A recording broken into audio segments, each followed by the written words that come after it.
Hi everyone, my name is Ryan. Together with my colleagues Doreen and Esmita, we will be presenting FANDEMIC, a firmware attack that targets power management ICs in IoT devices. First, Doreen will cover some of the background and motivation for our work, and then I will discuss some of the outline for our attack, as well as some potential impacts.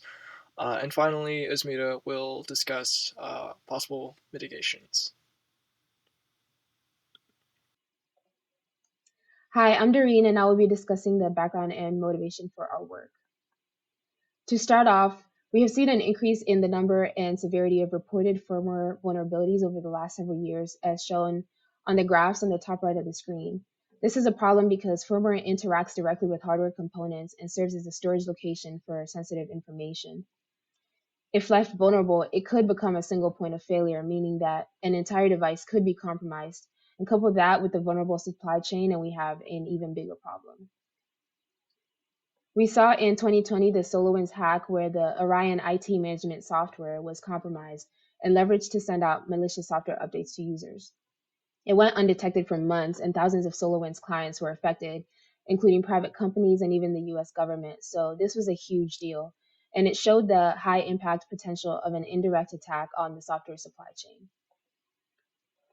Following that, Microsoft published a study in March 2021 where they found that 80% of 1,000 businesses they interviewed experienced at least one firmware attack over a period of 2 years. Yet only about 30% of those businesses actually allocated funding for firmware protection in their budgets.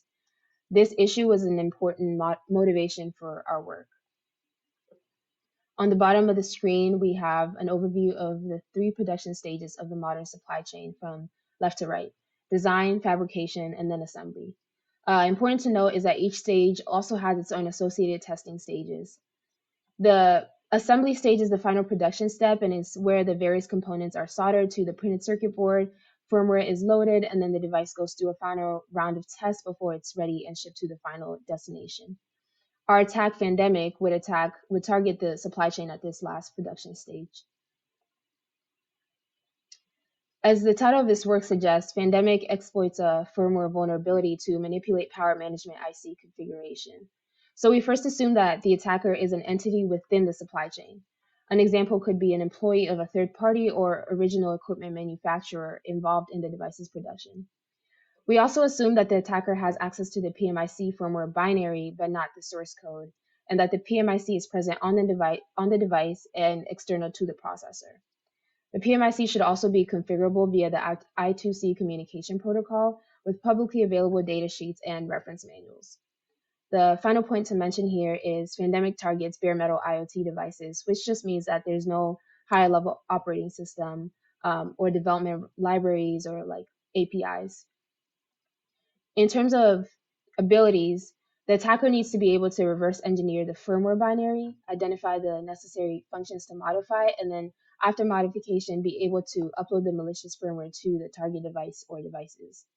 And if you look on the bottom of the screen, as far as consequences go, FANDEMIC has the potential to cause accelerated aging and wear out on logic circuits, induce battery failures, and even corrupt sensor data, potentially causing devices to function incorrectly or even fail altogether.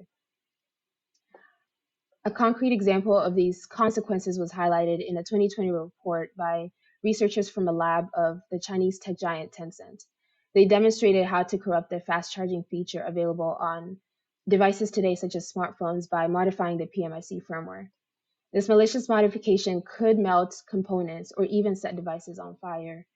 So the question designers need to be asking is, how can we mitigate firmware vulnerabilities before they become large-scale problems? Finally, I'm going to talk a bit about the power management ICs in IoT devices. Nowadays, it's common for IoT devices to have a variety of components like sensors and actuators, each with its own specific voltage needs. PMICs are usually used to manage these various voltage requirements on these devices, and their main objectives are to supply adequate operating current, minimize standby and leakage currents, and then maintain battery life. Many PMICs in modern systems are programmable, so developers can configure them as needed. To implement FANDEMIC, we selected a maximum integrated PMIC for ultra low power wearable power management that's commonly used in many IoT wearables. Notably, it is configured via the I2C protocol. And you can see a picture of it on the bottom right of the screen.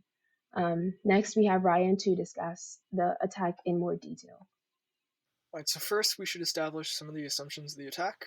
First, the attacker is an untrusted entity within the IoT supply chain with access to the physical device, hardware information like component data sheets, as well as the firmware binary. The IoT device uses a dedicated PMIC that can be programmatically configured by the main controller via wired communication protocols like I2C. The device should have monolithic bare metal firmware, and the attacker has initial flash capability, meaning they upload the very first binary that the device sees. So for the actual attack flow, first step is to gather intelligence about the system we're targeting. In particular, our target system uses the Cortex-M processor, so we look for information regarding the boot sequence, instruction set, as well as the programming model. This will give us a better idea of the firmware binary structure for static analysis. Additionally, we need information on the target hardware. In particular, the PMIC supplies certain sensors and components on the system with different voltage levels, and knowing those configuration values for the sensors is a necessary prerequisite for the attack. We'll also gather information on the standard APIs and firmware libraries that are likely to be used in the target system. So technically speaking, there are many ways to implement a successful attack. We implement a successful attack by locating the main function, the peripheral function, and all occurrences of the target configuration values. We can use a prior knowledge of the Cortex-M specs to find the interrupt vector table, which has the entry point for the firmware. And then this entry point is usually a reset handler that calls the main CRT startup function, which invokes the user-defined main function. Main user function is usually second to last in the main CRT startup function. So it can be identified by observing jump instructions. Standard functions in the firmware binaries, if compiled using the same compiler, will look pretty similar. So we can just look for a similar byte pattern for the standard function call within the target firmware. We do this with binary cross-correlation. We convert the binary of the function and the firmware to non-return to zero signals. So the zeros are encoded as minus ones, and the ones are encoded as plus ones. And then we just cross-correlate the two resulting like quote unquote signals. And if the binary sequence is present in the firmware, it should show up as the large spike in the correlation plot, as seen in the figure.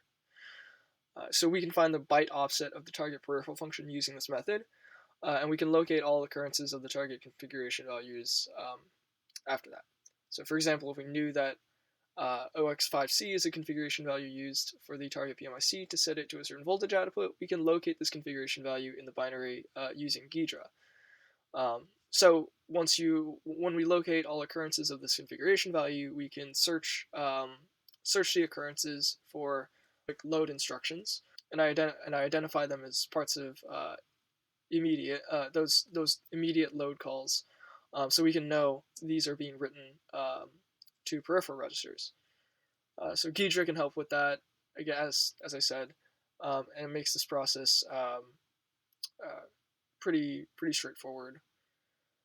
So Ghidra also offers control flow analysis, which can be used to look at the context of assembly instructions and compare against the location of the peripheral function calls and identify whether they're accessible by the main function call. So that assists us in locating the exact byte location of the configuration values like in the binary blob. So once that exact location is identified, we can modify and overwrite configurations with malicious ones. Since the PMIC is configured using the I2C protocol, eventually we'll just deploy the payload configuration with an I2C communication. So some of the effects, possible consequences. First one would be logic circuit wear out. So aging effects are well known for IC components. By altering the supply voltage by raising it significantly, we can, in theory, drastically increase the failure rate by accelerating the aging process in certain components. Another potential issue is induced battery failure. So lithium-ion batteries are pretty popular in IoT devices, and they're quite sensitive to overcharge conditions.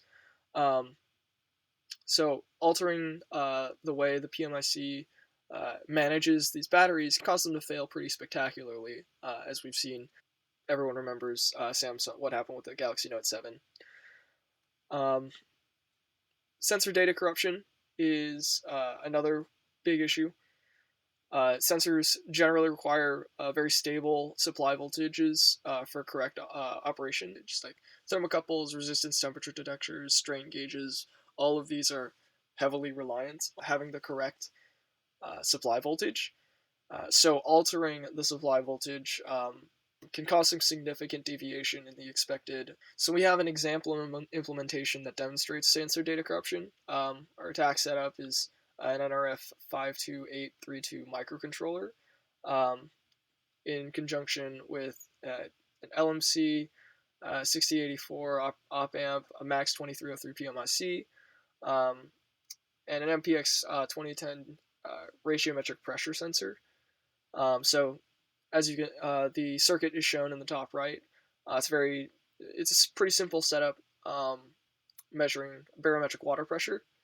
And those ratiometric sensors are highly susceptible to supply voltage variations. In the attack, we locate the supply voltage configuration in the binary as buck2 configuration from the MAX 2303, and we're able to modify the configuration bytes and the checksum as seen in the image there. You vary the configured supply voltage in increments of about 0.2 volts for each step, and then show that the error rate is about 3.75% relative to the original setting at 2.9 volts for every change in 0.1 volts, as can be seen in the graph there and the table. So next, Esmita is going to discuss some mitigation and the conclusions. Hi everyone. Now we will be discussing about the mitigation part. So in supply chain, it's really practically not possible to establish trust at each stage, and hence the mitigation becomes quite difficult.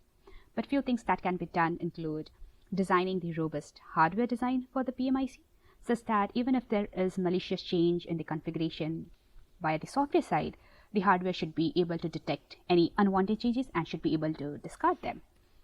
Then having some secure and hidden test point. So in the whole process, there should be a particular very limited, a very secure group, which who only knows about this feature. So after passing through all the stages, when it comes back to the final stage, the whole device should be verified back, examining the critical parameters using those hidden and secure test points, examining the performing whole memory analysis to identify any changes that could have been done during any of these stages in the final manufactured device. And finally, during deployment, these debug ports should be disabled to avoid any future attack possibility on that device. Binary auditing. So source code analysis is really good, but when the final binary that gets flashed into the system, there could be a possibility of attack in between that stage. So it's always recommended to audit the final binary that has to be flashed onto the system. Then comes the firmware updates. So this is mainly applicable when the device is deployed, and there are different ways in which software updates can be performed. So this opens another way by which someone could patch the malicious firmware. So having a secure firmware update mechanism such that only trusted, authorized, and verified parties are capable of updating the firmware. So this is one of the critical aspects for mitigation. And overall, we discussed about how firmware vulnerabilities could have significant social and economical impacts, as well as national security threats. We demonstrated the attack on bare metal device targeting PMIC chip, demonstrating how device functionality could be changed. We showed what are different factors that could lead to success of this attack, especially it's mainly because it's within the supply chain, so it opens a lot of aspects where this can be attacked. So lack of verification in the supply chain, insecure firmware updates, and lack of verification during firmware flashing. So thank you.